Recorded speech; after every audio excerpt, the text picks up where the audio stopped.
claim that he do LD Sunnah. Now the Prophet ﷺ developed a Sunnah of relationships. Now, the goals is very important because you have mentioned. The Prophet ﷺ lived with people because he was a human being, and then he developed 3 types of relationships based on the Holy Quran. The relationship first between Muslim, who is called Muslim, and a Muslim. That relationship is built on ukhuwa. Is built on ukhuwa, brotherhood. Brotherhood, yeah. A Muslim is a brother of a Muslim. Innamal mu'minuna ikhwa. Fa aslihu bayna akhwaytum. Faithful, the Hujurat. The mu'minun are brothers. And also, in another hadith, say, al-muslimu akhul muslim. The Muslim is the brother of a Muslim. Meaning, the first relationship is between a Muslim and a Muslim, and that is a private relationship. Because between a Muslim and a Muslim, they are like one body. That is why the Prophet ﷺ, when he received this verse, he gave the example. He lived it. You see, without the Prophet, we do not understand the Quran. He received it and he lived it. How did he live it? He was able to create somebody like Bilal, who represented everything African, and who was looked down upon, who was humiliated. Because of the color of his skin. Because of the color, who, without the coming of the Prophet, will remain subjugated. Would have still been a slave. You see what I mean? But the Prophet came in the chemistry of brotherhood. He took Bilal from that position and status into a very high one. He emancipated him. Of course. Not only, yes, he emancipated him and put him in a high position in the sense, look, Bilal was appointed as Mu'adhin. The issue of Bilal, him Mu'adhin, and Mu'adhin meaning to announce the prayer, which is very symbolic in Islam. Every individual would have loved to be appointed. To do that, exactly. And the Prophet used to say, Arihna biha ya Bilal. Entertain us ya Bilal. When everybody is waiting for the prayer. And that was what everybody was waiting. Arihna biha ya Bilal. Bilal, can you entertain us? And then Bilal will go not only on the ground, but there. That symbolizes a lot. This Climbing African, up, yeah. Yes, this African who was being looked down upon, who was being subjugated, was being humiliated. Now, the Prophet is saying, and I and him are like this in Jannah. And socially, is there also given the adhan. What does that mean? So it means that brotherhood... He really elevated him. Elevated him. And he's black. And then you have Suhaib Rumi from Roman, and you have Salman al-Farisi, who represented everything ASEAN, and the Arabs together. The Prophet put them together in a melting pot. No major, no minor, no higher, no lower. This is a real brotherhood. And when a Muslim meets a Muslim, they are one body. Why? Because no major, no minor, because none of them will show off to the other. When a Muslim meet a Muslim, each one of them will think that the other is better. When I meet you, I trying to eliminate superiority complex. Yes, they are all the same. They are all the same. So this is the what we call a relationship of a Muslim and a Muslim. And the Prophet ﷺ, his Sunnah, he received the Quran and exemplified it. That is one dimension.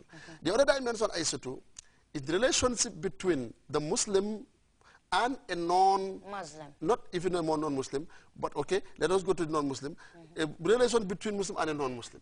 That relationship has been regulated by honoring a non-Muslim. For example, Allah subhanahu wa ta'ala is saying in the Quran, وَلَقَدْ كَرَّمْنَا بَنِي آدَمَ. Allah is saying, I have privileged mankind. I have created and honored mankind. When he said mankind, he was not referring to Muslim or non-Muslim or whatever. He's talking about mankind. So a Muslim, human beings. So a Muslim, a good Muslim for that matter then, should honor, should respect a non-Muslim. Why? Because you have shared this universe. By virtue of him being a human being. By virtue of being a human being. So that is another relationship that I call public relationship. The relationship between Muslim and a Muslim is a private. The relationship between Muslim and a non-Muslim is a public relationship, and the Prophet ﷺ has also given us best example of dealing with a non-Muslim. And this is our focus tonight. The second relationship, the third relationship, is between Muslim and other than human beings. Between a Muslim and the plant, between a Muslim and the donkey, between a Muslim and a tree. You think, and the mountain.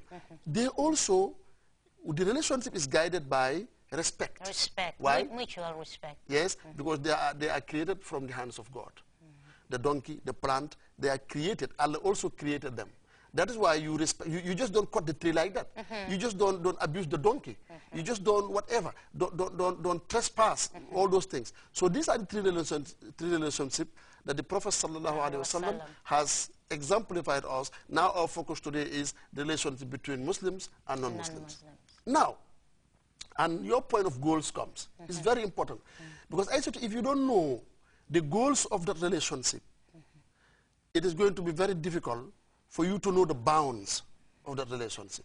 Because that relationship have some limits, have some bounds. Limitations are there, the yes, boundaries are there. Are there. And you have to and those boundaries are also to help yourself and help her and him or the non-Muslim to live together in respect and in understanding and in making sure that this world that you share is the world that we develop. Now, the goals of this relationship, Aisatu, is also in the Holy Quran. The Holy Quran, there are many, many verses in which Allah is inviting us to deal with them justly. Why? To make sure that at least the light that you feel, the happiness that you feel, the light that you receive from the Prophet, the contentment that you have, you wish to spread it to them. What I'm saying is this. Any Muslim who is a Muslim, a real Muslim for that matter, feel that he's having whole peace with him in his hand. And those who have the peace and want to spread the peace, they don't have time to quarrel. They don't have time to antagonize. They don't have time to look down upon somebody because you don't have time. What you want is the peace that you have in your hand. The inner peace in you. Yes. And the understanding that you have, you want to convey to others. A Muslim is he who believes in Allah and believes in all the prophets and believe in the books of those prophets and in the last day. And then you also apply it. When you do that, you feel contented. Ala bi dhikrillahi tatma'innul qulub. So ala bi dhikrillahi tatma'innul qulub, so to rad. So that feeling, you wish it to everybody. So now, when you go to develop any relationship between you and any other who is not a Muslim, your aim, your goal is to make sure that you spread the faith, you spread the peace, you spread the harmony, you spread the contentment that you feel. And that is if you feel it. That is why I said to. It's important to know that. Yes. Why? That is why I said to, because some of us, it's difficult for us because many of us claim to be Muslims. But Muslim is not something claimed. Islam is not said, it's done. You have to practice. You have to practice it. And the more you practice it, the more you don't have time to antagonize. Definitely. So that is why the Prophet ﷺ one day just, with the Sahabas, he have this line, he say, he sit down, he was surrounded by many companions, then he just put a very straight line, and then he read this verse in Surah Al-An'am, إِنَّ هَذَا الصِّرَاطِ مُسْتَقِيمًا فَاتَّبِعُوهُ وَلَا تَتَّبِعُوا السُّبُلَ فَتَفَرَّقَ بِكُمْ عَنْ سَبِيلِهِ. One very straight line, and then in the sides of that line, he also put certain lines like that. He said, okay, a real Muslim is he who follow this very straight line and avoiding other lines, because these other lines are the paths of Satan. The crooked lines. The crooked lines. But this one is my path. That's right. So a real Muslim is the one who follow that. But when you follow that, you have that contentment in you.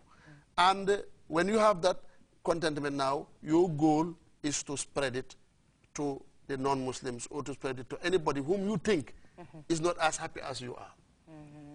That should be the goal. What I want to say is that if you now want to develop a relationship between you and John, or between you and Mary, or between you and any other non-Muslim, whether it's a Christian or Jew, your relationships, your aim should be it should be in good faith. So it's not just to go with him or her to engage or chat, but you are saying, okay, now the peace I feel, why don't I spread it to him? And let me go and see him and see whether he also has something in return to add to my peace, and then we together develop reciprocate. So I think this is the origin. And if you do that, because you already are a Muslim, then you will be able at least to do something and you have influence on him or her. Now that is why Allah shows in the Quran